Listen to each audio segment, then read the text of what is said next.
Hi, and welcome to this Student Health Services workshop. We'll be talking about types, sources, signs, and some tips to reduce stress. There are two types of stress. There's good stress, which is eustress, and distress, which is bad stress or negative stress. A lot of times, these two types of stress really show up in our bodies in the same way. The difference is how they are perceived in our minds.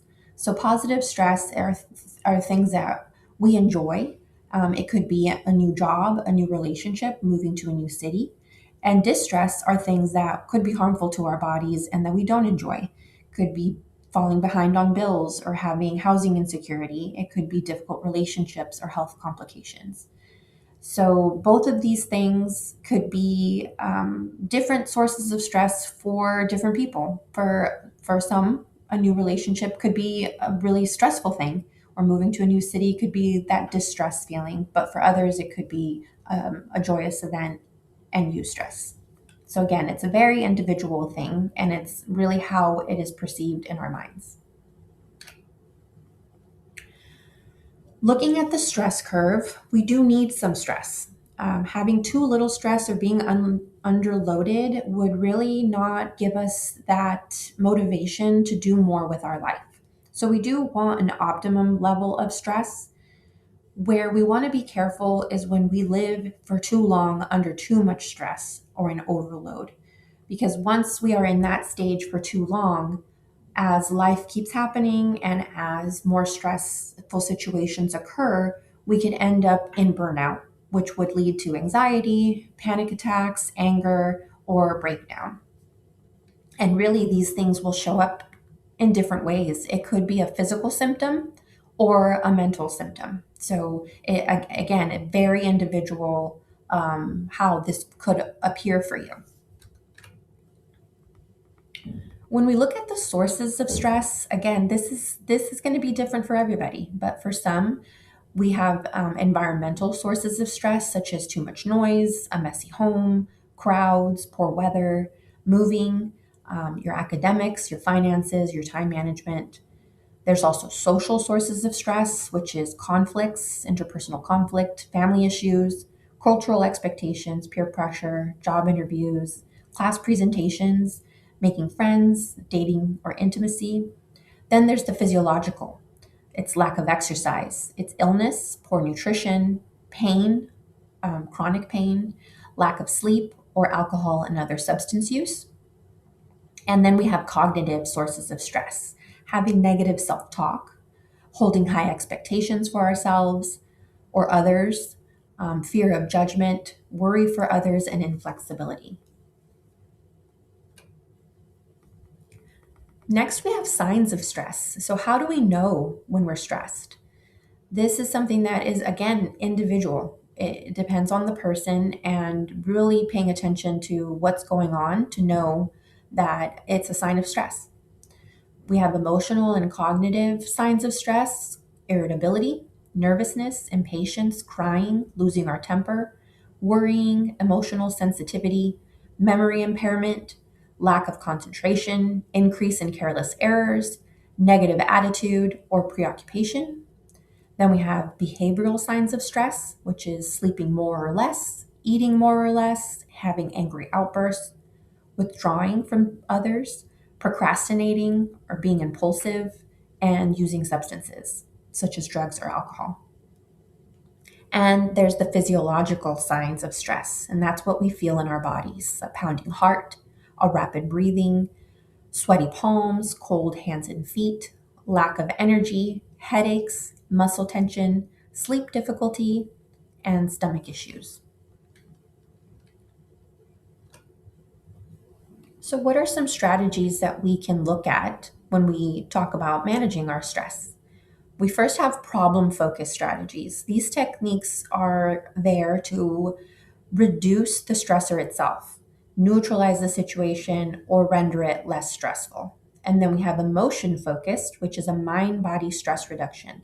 These strategies are aimed at helping people cope more effectively and tolerate those physical symptoms that come from stress. What that can look like for problem focused is improving your time management, being more assertive, setting boundaries, getting additional training, or building on your communication skills. What it could look like for motion focused is practicing self care, maybe doing yoga or physical exercise, diaphragmatic breathing, which is deep belly breathing, and progressive muscle relaxation, and also just knowing your temperature check, which we'll look at in another slide. So, some techniques for stress reduction, we'll look at behavioral, social, mind, body, and cognitive. Behavioral techniques are problem focused. So, prioritizing tasks, exercising regularly, minimizing our screen time, eating a nutrient dense diet, planning ahead, reducing caffeine intake, creating routines, and improving our sleep.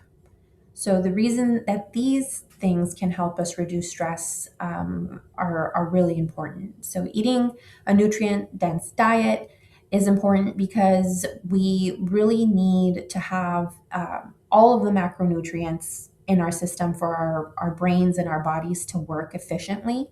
If, say, we were to cut out carbs, carbs are our brain's number one source of energy. So, cutting out carbs would make our brain really slow down how it would function. It could create brain fog, and that might make us, forget things or possibly not be able to manage our emotions properly.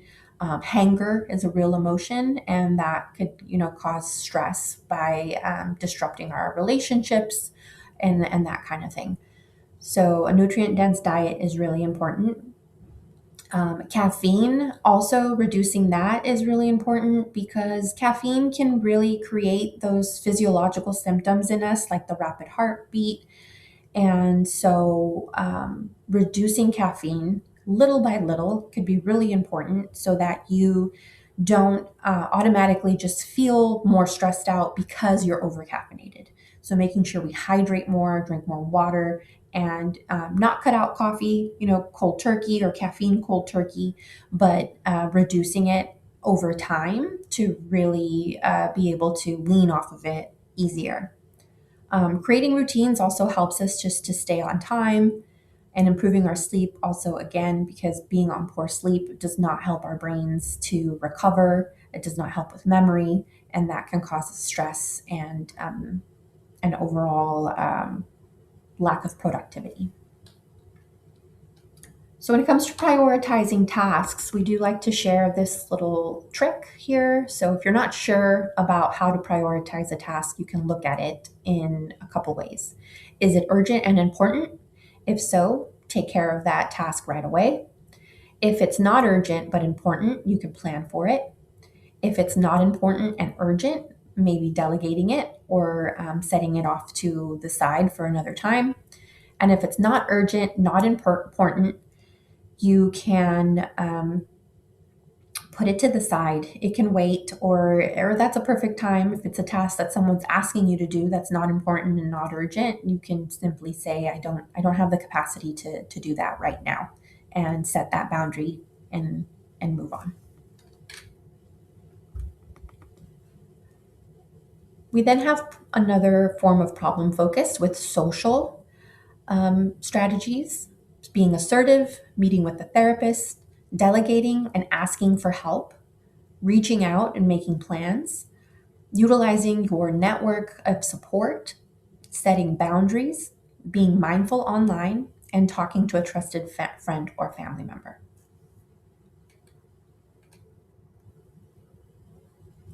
Emotion focused strategies with mind and body would be meditation and breath work.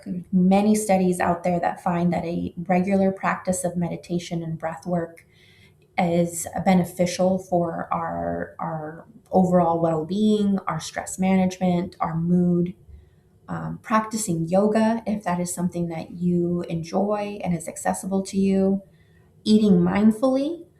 Again, food can be such an important part of our emotional stability because of the things I mentioned earlier, as well as the fact that our nervous system is managed in our body by our vagus nerve. The vagus nerve runs from our brains down into our gut. And so when we are feeling anxious, we might get those butterflies in our belly, we might get stomach ache or issues. And so eating mindfully, eating well, can really help to protect that trigger. Practicing daily affirmations, dance, gratitude journaling, progressive muscle relaxation, and deep breathing exercises. These are all things that we can do that are emotion focused to help reduce stress. And on the screen right now, we have a few breathing and grounding exercises you can practice. We have 4-7-8 breath, which is inhaling for a count of 4, holding for a count of 7, and exhaling for a count of 8, repeating as needed for up to a minute. And the most important part of this isn't the counting. Obviously, it is just taking a deep inhale, holding for an extended amount of time, and then exhaling for just a bit longer than we inhaled and we held. Really expelling out all of the air from our lungs. And then taking in again that breath, a short breath, holding, exhaling, just slowing down that exhale is the most important part. That really relaxes our vagus nerve.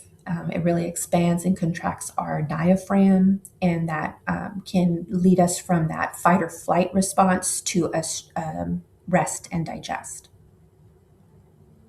Box breathing is also a great exercise. And again, you can inhale and count to 4, hold, count to 4, exhale on a count of 4, and hold for a count of 4. Or you can just follow along a box shape, and just as with your eyes, you can sort of follow from one edge to the other, count or breathing in, holding as your eyes go from that top corner down to the bottom, exhaling as they move from the bottom over to the left side, and then holding as you move from the bottom to the top. So that box breathing is great as well for just slowing down the breath, expanding the diaphragm.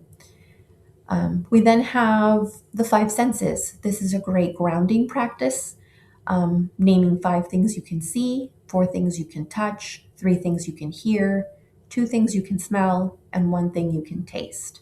And really, you can do this in any order at any time. It's usually just easier to find 2 things you can smell and 1 thing you can taste, more than 5 things you can smell or 5 things you can taste. Lastly, on the screen, we have the 3 parts breath, and this is where we can breathe into our belly with filling our belly first, and then breathing into our heart, and then exhaling, emptying our belly, and then repeating as needed.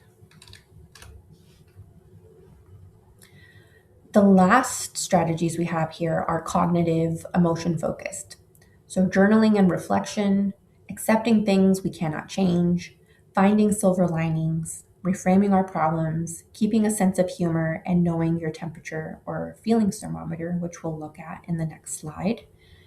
But this is really where it comes down to, is it going to be a eustress, a happy stress, a happy situation, or a distress, something that we will sort of ruminate on and really stress over in a negative way. And I always like to share the story of the farmer and the horse when I talk about reframing our problems and finding silver linings. And in this story, there's a farmer who has a horse, and his horse runs away. And the neighbors say, "Oh, what terrible luck, your horse ran away." And then the farmer will say, "Maybe, maybe not." The next day, the horse comes back and he brings 5 wild horses with it. And the neighbors say, "Oh, what great luck. Your horse came back and brought you more horses. You didn't have to pay for them. It's so wonderful." And the farmer says, maybe it's good luck, maybe it's not. A couple, days later, his son is riding one of the wild horses and gets thrown off and breaks his leg. Neighbors again say, "Oh, what terrible luck! Your son, he broke his leg." And the farmer says, "Maybe, maybe not." Couple, the next week, a war breaks out and people come to take all the able-bodied men to war. And since his son has a broken leg, he does not have to go to war. So again, the neighbors say, "Oh, that's great luck. Your son's not going to war." And the farmer again says, "Maybe so, maybe not." And so, really, I love this story. I love to tell this story because it really showcases that every situation, whether good or bad, doesn't necessarily lead to more bad or more good. Good things could lead to bad things, and bad things could lead to good things. And so, releasing any sort of attachment to a situation is going to help us to not stay in that negative thought process and to move past it and focus on what good could come out of it. Where is this going to lead me to a better place, or maybe to the place where it actually suits me better. So every bad grade, every job that we don't get, all of that could maybe lead us to someplace else where we should be. And then with the feelings thermometer, what I really like to look at here is, where are we on a normal basis? When we get up in the morning during the school year, are we constantly in that state of uncomfortable, where we're nagging, we're anxious, we're unsettled? If we're constantly at that stage, then any little stressor that gets added on is going to easily move us up to that boiling over, annoyed, frustrated, irritable, or to that angry, yelling, hot, exploding out of control. And so we really want to pay attention to when we're feeling stressed out, where we are on this feelings thermometer, and start implementing the stress management strategies that are going to work for us to then come down.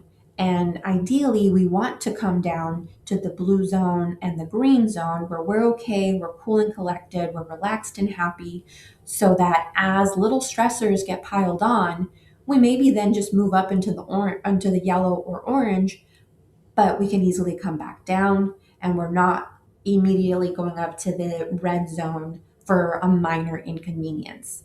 I know for myself, if I'm already in the orange zone and something small happens, like I spill my coffee or I get cut off in traffic, then I'm going to get really upset. But if I managed my stress, left earlier than I needed to, if I prepped all my stuff the night before so that I'm not running short on time the next morning, and I spill my coffee, if I was in that green or blue, then maybe I'd be a little annoyed, but overall I would still be in a good place. So next up on this presentation is sort of a Stress Busters workshop here, and you can click or scan the QR code to access the workbook in a printable version as well as a digital version that you can fill out. And we'll kind of talk through the 7 Stress Busters.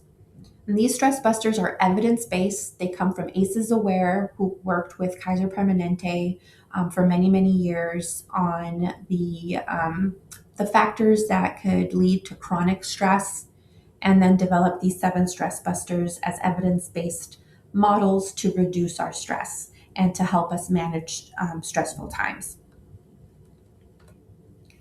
So first up, we have balanced nutrition. We want to consider, again, how stress may impact what we eat, making sure we eat regularly. We want to add nutrition instead of restricting. We want to hydrate, eat mindfully, increase fruits and vegetables, and eat healthy fats and proteins.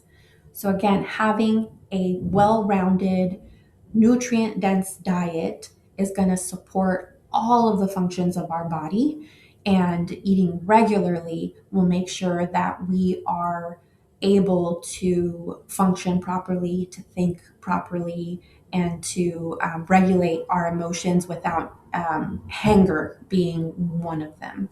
And in the worksheet, you'll have a place to note if you are eating regularly, If you are not eating regularly, or if you find yourself not being able to eat regularly in times of stress, then make a game plan of how you can make meals easier, or how you can add more nutrients to the meals that you do have access to that are quick.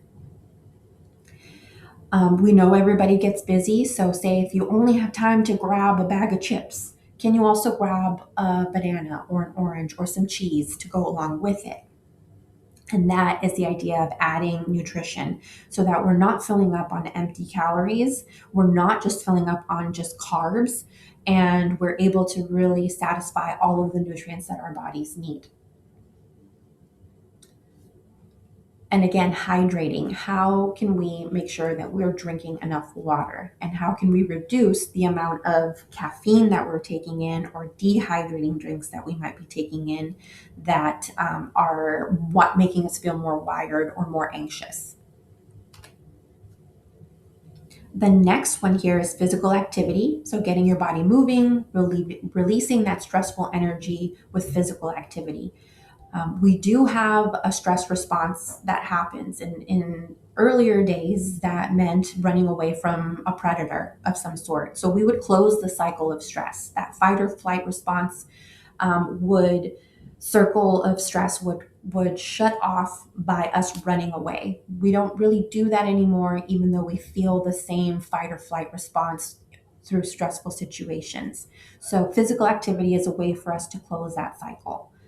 So, setting a plan, getting physical activity that doesn't have to be a workout. It could just be taking a few extra steps to bring in your bags from the grocery store. It could be parking further away from class.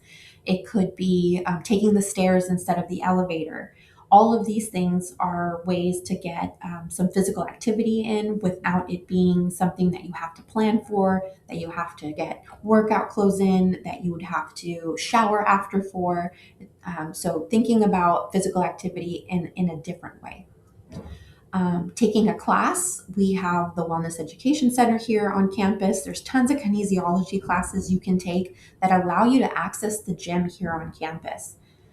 Get accountability. Find somebody in your class that you can take a walk with during your breaks, or someone that you can meet after school, or between school and work, or after work, or on the weekends, to go for a walk, or a hike, or go play a sport with.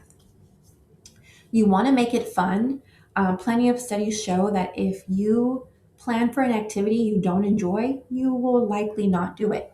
So find things that you enjoy doing, and make it fun. Do fun things. Ride bikes with your friends or your family, things like that. And then use apps with reminders and encouragement. There's lots of them out there that you can find. So, looking at your worksheet, you can fill that out and sort of see, like, how physically active are you currently? Where can you maybe be more physically active? Who can you contact for more accountability? And what kind of goal can you set for yourself? Next up is mindfulness. So, practicing mindfulness is being aware and present in the moment without judgment, and that can help us lower stress.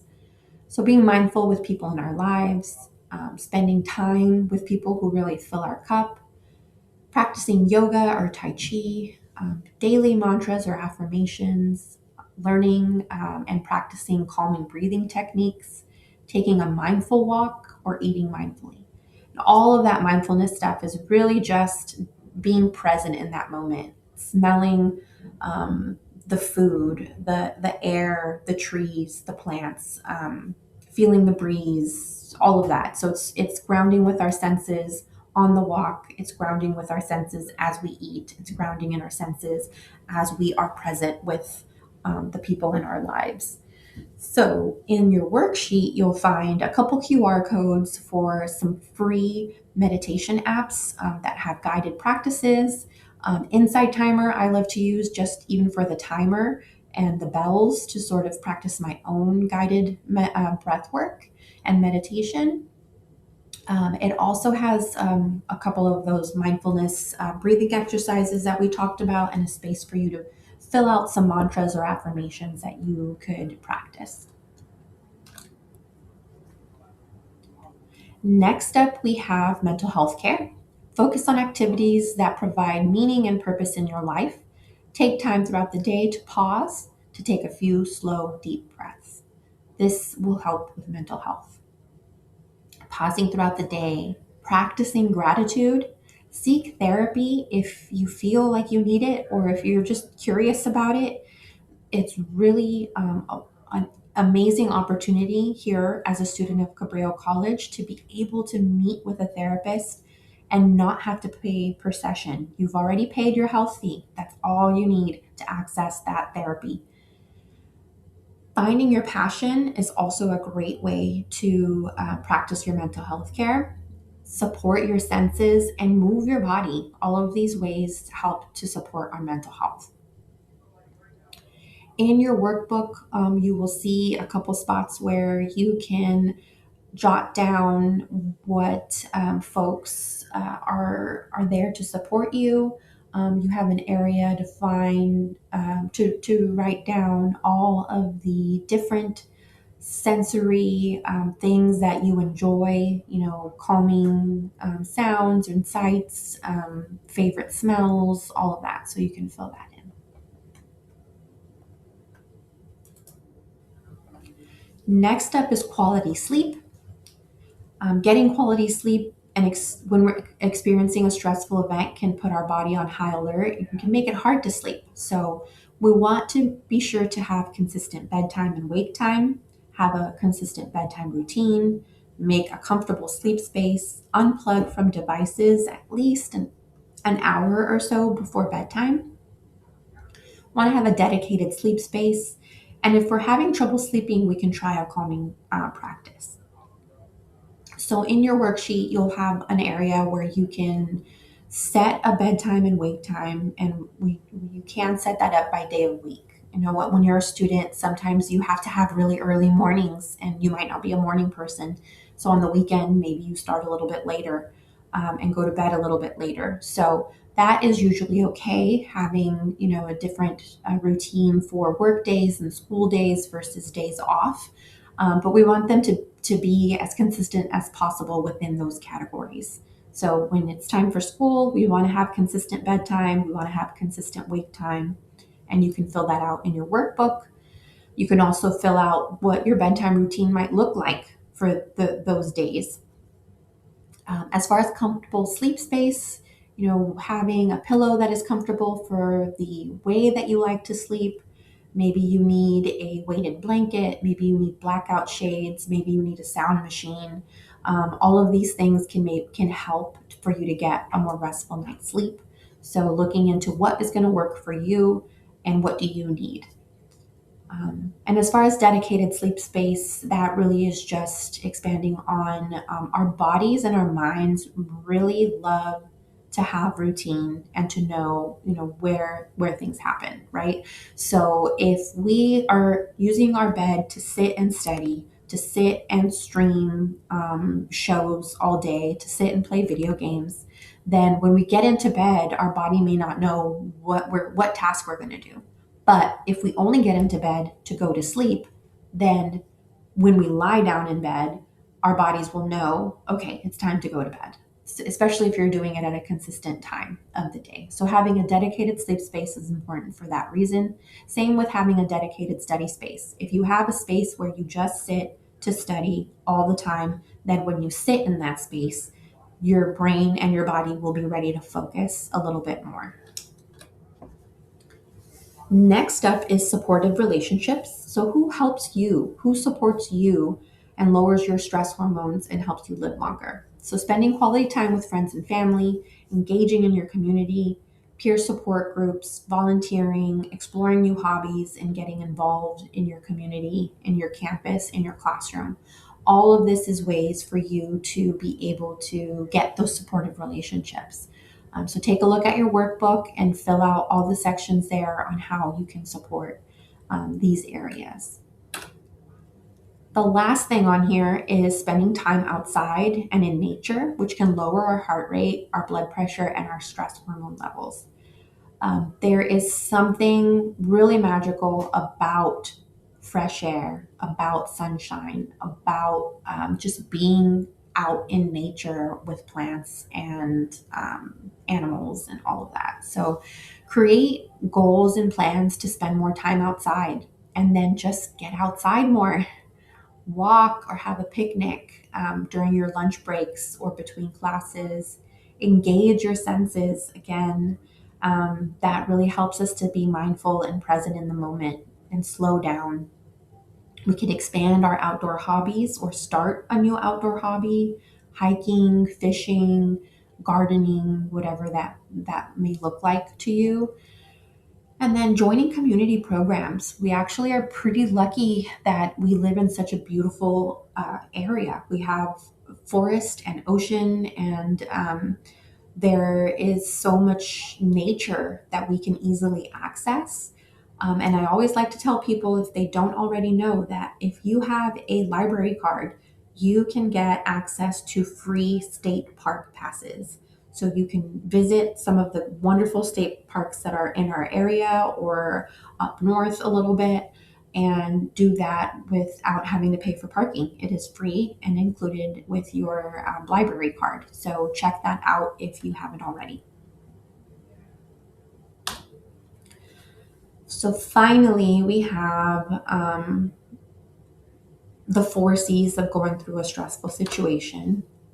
If you didn't cause it, you cannot change it, you cannot control it, then the only thing that's left to do is to take care of yourself during that time. So that moves us into self care. Self care can be active and it can be passive. Active would be going to the gym, cleaning, meal prepping, scheduling therapy, trying a new hobby, going for a walk or a hike. Passive would be sleeping in or going to bed early, reading something for fun, saying no to new tasks, watching a movie, and permitting yourself to rest without needing justification. There are six types of self care: mental, which would be stimulating activities like a puzzle, reading, learning something new, going to a museum. There's spiritual, activities that connect you to something bigger than yourself. It could be within your community, a place of worship if you are religious, or just being in nature. It can be practical, managing tasks that help your future self avoid stress, such as meal prepping, managing your finances, or scheduling appointments. And it could be emotional, activities that allow you to experience your full range of emotions, like journaling, seeking therapy, or creating art. We have physical, caring for your physical body, nourishing meals, staying hydrated, getting enough sleep. And then social self care is time connecting with others, enjoying a meal with a friend or family, and calling up a loved one on the phone. Determining what self care looks like for you during a stressful time. First, you want to check in with yourself. What are you feeling stressed about? If you can do something about that cause of stress, a practical self-care can strategy can help you take steps into managing it. That problem focused.